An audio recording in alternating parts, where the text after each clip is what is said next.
Indian economic updates. India's 10-year benchmark sovereign bond yield reached 7.041% on Thursday, following budget announcements aimed at narrowing the fiscal gap using a surplus from the central bank. Lower government bond yields reduce borrowing costs as they serve as benchmarks for corporate borrowing. Finance Minister Nirmala Sitharaman set a fiscal deficit target of 4.9% of GDP for FY25, down from 5.1%. The government also reduced gross borrowing to 14.01 lakh rupees crore. Dealers expect yields to touch 6.90% by the end of August.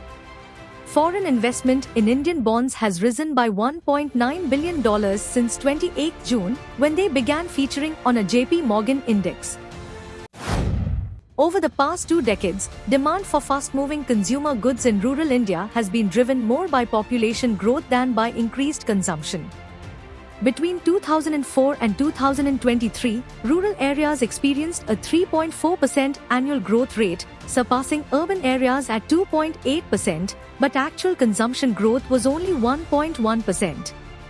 Rural shopping basket sizes have declined due to inflation. Despite advancements in infrastructure and technology, rural consumers' spending on fast-moving consumer goods has remained steady. However, recent data shows a recovery in rural FMCG sales, with growth slightly lagging urban areas. The government's recent budget allocations for rural development are expected to further boost consumption and consumer sentiment.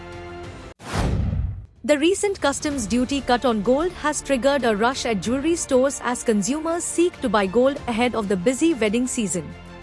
Since the duty was reduced from 15% to 6%, gold prices dropped from 72,609 rupees to 69,194 rupees per 10 grams. This has led to a 20% surge in demand, with customers buying heavy jewelry for upcoming weddings and festivals like Raksha Bandhan and Diwali. Jewelers have cancelled artisans' leaves to meet the increased orders and are using social media to alert customers. Despite the higher prices in the past causing a 15% demand drop in the June quarter, current trends suggest a strong festive season ahead. Raising funds through offshore syndicated loans has become cheaper for Indian corporates even before a potential US Federal Reserve rate cut, as global investors expand their exposure. In the first half of 2024, Indian firms raised $13.3 billion via offshore syndicated loans, slightly down from $13.6 billion last year, according to LSEG Loan Connect. HSBC led with $1.4 billion in loans, followed by DBS Group with $671.2 million. Loan pricing has decreased, averaging 40 to 50 basis points lower for high-yield borrowers and 10 to 15 basis points for investment-grade issuers. Notable borrowers include Union Bank of India, JSW Steel, and Shriram Finance.